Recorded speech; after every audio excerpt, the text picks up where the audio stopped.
అమ్మ, రాముడు అడవికి వెళ్తారంటే సీతమ్మ ఏమన్నారు?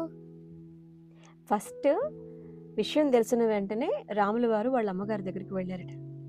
కౌసల్యాదేవి కాళ్లకు నమస్కారం చేసి, అమ్మ, ఇలా నన్ను 14 సంవత్సరాల పాటు అరణ్యవాసం చేయవలసిందిగా నాన్నగారి ఆజ్ఞట, నేను వెళుతున్నాను అని చెప్పేసి కొంచెం గంభీరంగానే చెప్పారట.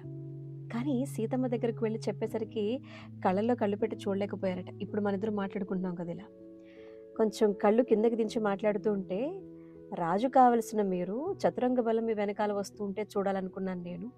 ఇలా మీరు మీ కనురెప్పలు కిందకి దించి మాట్లాడాల్సిన పరిస్థితి ఎందుకు వచ్చింది, ఏమైందో చెప్పండి అంటే, నేను ఇట్లాగా 14 సంవత్సరాల పాటు అరణ్యవాసానికి వెళుతున్నాను.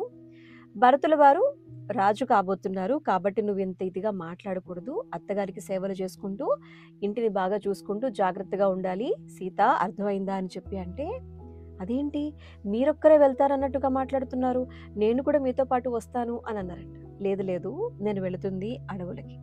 అడవుల్లో ఏముంటాయి? జంతువులు. అక్కడ చాలా ప్రమాదకరం కదా, కాబట్టి నువ్వు నాతో రాకూడదు.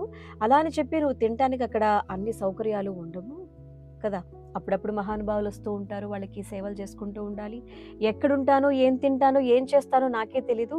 నువ్వు కూడా నాతో వస్తే ఆకలి దప్పికలతో నేను ఉంచాలి, వద్దు సీత అన్నారట. అప్పుడు సీతమ్మ ఏమన్నారో తెలుసా? మా నాన్నగారు కూడా నాకు ధర్మం నేర్పించారు.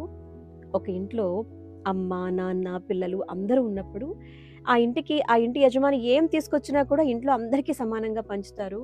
తల్లిదండ్రులు మాత్రం కష్ట సుఖాల్ని, ముఖ్యంగా సుఖాలనేమో పిల్లలందరికీ పంచినా కష్టాల్ని మాత్రం భార్యాభర్తలిద్దరూ చిరు సమానంగా పంచుకుంటూ ఉంటారు.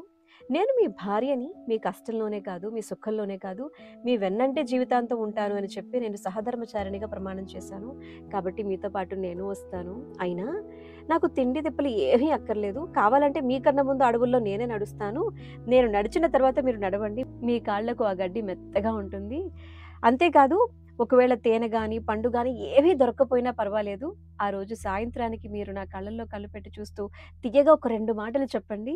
అంతకన్నా నాకు ఇంకేం కావాలి. ఆ రోజుతో ఆ కష్టాన్ని మీ మాటలు విని మర్చిపోతాను అన్నారట. ఆ మాటలు విన్న తర్వాత రామయ్య తండ్రి అన్నారట, నేనైతే గనక ఒక భర్తగా నిన్ను శాసించకూడదు. నీ సుఖాన్ని కోరుకోవాలి, నీ అభిప్రాయాన్ని నేను ఆమోదించాలి. అందుకనే నువ్వు నాతో రా సీత అని నేను అడగలేదు. నీ అభిప్రాయం తెలుసుకోవాలనుకున్నాను. అభిప్రాయం చెప్పేసిన తర్వాత కాదు అని కూడా నేను అనకూడదు.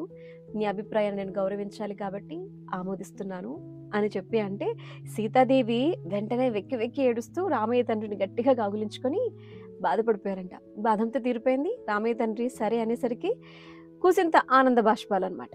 సరే, నా రాముడు వెంట నేను ఉండబోతున్నాను అని చెప్పి. లేకపోతే 14 ఏళ్ళు మిమ్మల్ని చూడకుండా ఎలా ఉంటాను రామా అని చెప్పి సీతమ్మ అంటే, నీ నవ్వు చూడకుండా, నీ ముఖం చూడకుండా నేను ఎలా ఉండగలను సీత అని చెప్పి రామయ్య తండ్రి అన్నారట. అది వారిద్దరి బాంధవ్యం. అంటే బాండి.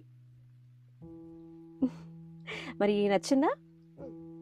మరి తల్లి నొప్పించారు, భార్య నొప్పించారు, అన్నదమ్ములు, రాజ్యంలో ఉన్నటువంటి మిగతా వారి పరిస్థితి ఏమిటి?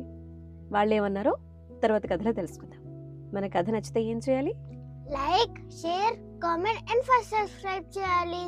నువ్వు నేను ఒక అతికి. బాయ్.